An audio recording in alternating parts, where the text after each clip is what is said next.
Germany is facing a perfect storm, a collapsing housing supply, an economy stuck in neutral, and political divisions tearing the country in two. Social tensions are spilling over while wages stagnate and costs keep climbing. The question isn't just if life here is getting harder. It's whether the country is heading toward a breaking point no one wants to name. Fractures in the social fabric. One of the clearest signs of strain is how fragile social trust has become. A country can maintain jobs and fund public services, but when confidence in institutions slips and people feel less connected to each other, fault lines widen.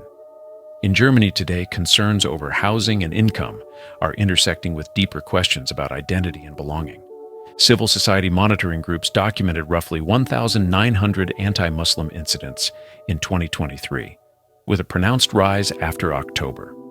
At the same time, political polarization has intensified. The far right's growth has moved previously fringe debates toward the political center.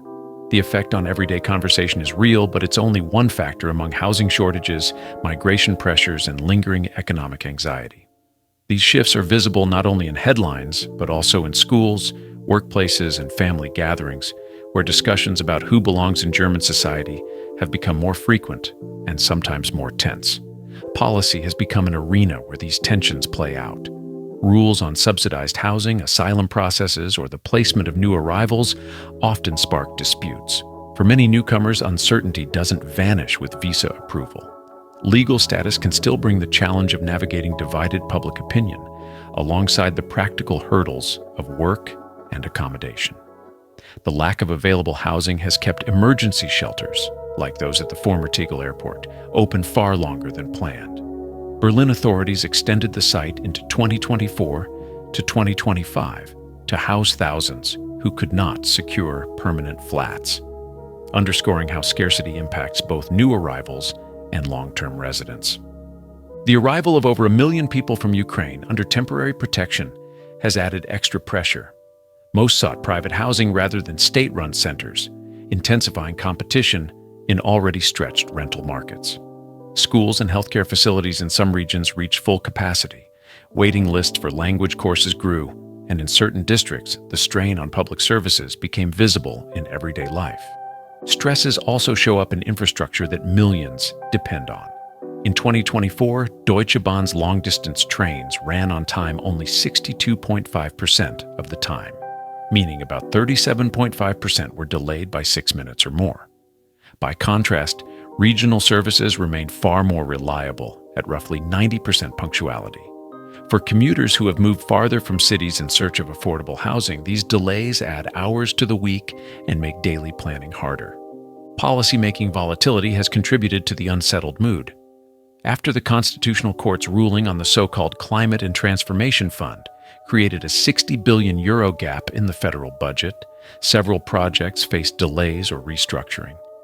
While not every public promise is broken, the need to reshuffle priorities at such scale has made many people question how stable current plans really are. Germany still provides high-quality healthcare, education, and welfare services, which remain a draw for many, but access is becoming more difficult.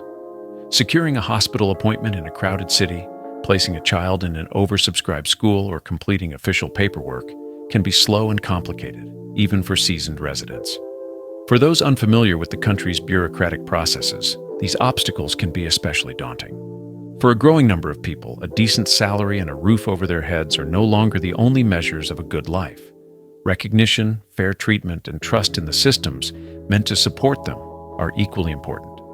When these social ties fray, day-to-day life can feel heavier, no matter the economic position.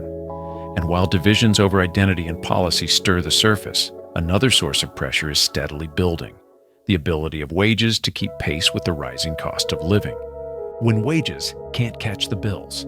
For many workers, the monthly paycheck is less about comfort and more about covering the basics. Around the country, people notice that even steady employment doesn't always translate into real financial security. Official figures can be misleading here. The ILO-based labor force unemployment rate was about 3.7% in mid-2025, one of the lowest in Europe, while the rate tracked by Germany's own employment agency, which counts registered job seekers, stood higher at roughly 6.3%. Both rates suggest plenty of jobs, but neither captures how far wages actually stretch once the bills arrive. Look beyond the employment headlines and a tougher picture emerges.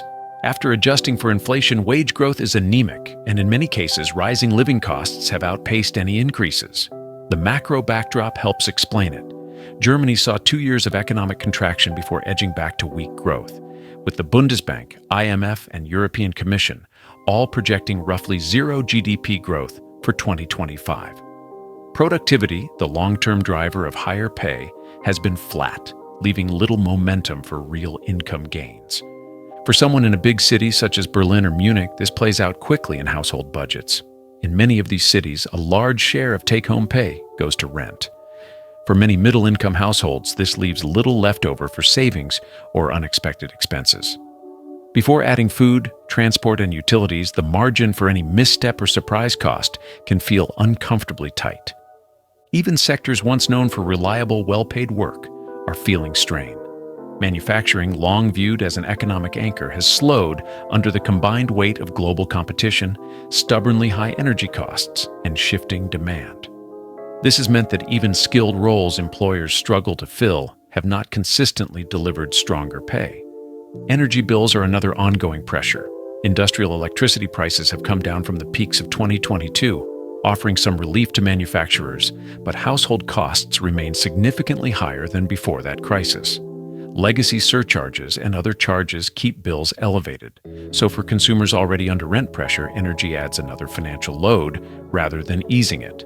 Transport has been similar. The gradual rise in public transport fares makes commuting an additional squeeze on monthly budgets. Inflation has eased from the highs of the last 2 years, but the damage is cumulative. A slower rate of increase does not mean prices are falling, only that they are rising less quickly. For households that had to cut back during earlier spikes, that distinction offers little comfort. Years of higher costs have already eroded purchasing power, and many families are simply unable to rebuild those margins. All of this shapes daily decisions in subtle but important ways. Trips to see relatives might be postponed, savings grow more slowly or not at all. Even routine healthcare can be delayed. Non-urgent dental work, for example, is often put off indefinitely. These trade-offs don't register in GDP or wage statistics, but they are deeply felt. The impact extends to local economies too. Cafes, small retailers, and tradespeople notice customers reducing spending. Parents scale back their children's extracurricular activities as lesson and equipment fees climb. Younger workers often take on additional shifts or side jobs, but that reduces the time they can invest in training or education that could improve future earnings. In today's Germany, then, the core issue is less about whether a job exists and more about whether that job can support a secure and sustainable life. Stability on paper does not always match security in practice, and for many households, even a minor shock can disrupt carefully balanced budgets. And while the strain of stagnant wages and rising costs is challenging enough, it intersects with another pressure that is reshaping urban life in a visible way, one that becomes apparent the moment you start looking for somewhere to live. The housing squeeze you can feel. Across much of urban Germany, the pressure is most tangible in the housing market. Demand keeps rising, but the number of places to live is falling behind year after year. In 2024, new apartment completions dropped by about 14% to roughly 251,900 units, according to Destatis. That's not a minor dip. It reflects a continuing slowdown that leaves more people competing for fewer homes. Rent control is meant to help, especially in high-cost cities such as Berlin. Some studies and industry groups argue these rules have discouraged new rental investment and slowed supply growth, while others stress that high construction costs, long permitting times, and financing challenges are bigger factors.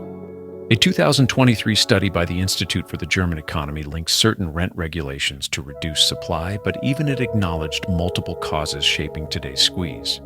On the ground, the result is easy to see. Crowded flat viewings where dozens of applicants queue through stairwells, clutching paperwork for a small chance at a lease. Delays in getting new homes built add to the strain. The average time from a building permit to completion has risen toward about 26 months. That matters because even when projects are approved, the slow pace means supply takes years to reach the market.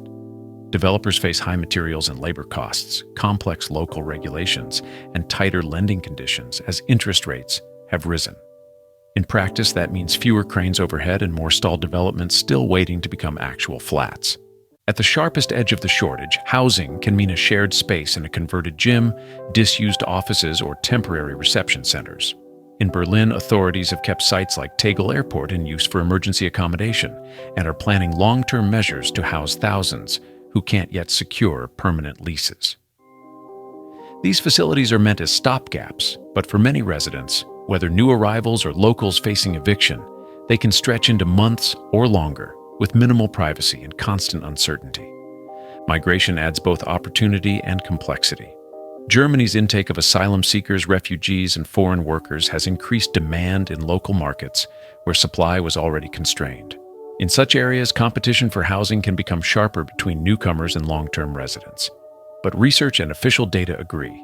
While migration can intensify local shortages, the core problem is rooted in insufficient new builds, long construction timelines, and rising costs, not in migration alone. Everyday life adapts in visible ways. Young adults stay longer in shared flats, splitting costs among more roommates.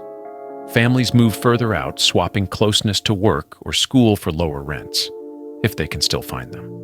For these households, the trade-off often involves long commutes on public transport systems already under stress. Others choose to leave major cities entirely, even when that means abandoning steady jobs or established social networks. The shortage isn't just about higher rents, though they have climbed across many regions. It's about a market becoming inflexible, where stalled supply and rising demand leave fewer options for everyone. Students searching for a term-time room, young professionals trying to settle, families in cramped homes, and migrants looking for a stable start all face the same scarcity. Germany's housing crunch has become a structural force shaping where people live, how they travel, and how secure they feel about staying. It's one piece of a bigger picture, one where housing pressures, wage stagnation, and social strain don't stay in separate boxes but overlap and compound each other. That overlap is what makes these challenges together harder to solve than any one of them alone. Housing shortages, flat pay, and growing social tension are shaping a turning point for Germany. Struggling to secure a home while losing purchasing power leaves little capacity to handle overloaded services or public discord. Germany is not collapsing. Its institutions, healthcare, and labor market still provide real strengths, but weak growth, a stalled housing supply, and rising social strain are putting daily life under pressure, and the direction from here hinges on concrete policy choices in the months ahead. If you're considering moving, secure housing well before arrival, expect longer searches in major cities, and look for jobs in sectors still hiring, such as public services, healthcare, or IT. If you already live here, register early for housing or language services and build local networks. Have you felt these pressures? Leave a comment telling us where you live and what's toughest. And if you found this useful, like and subscribe for more insights about cities, borders, and the world.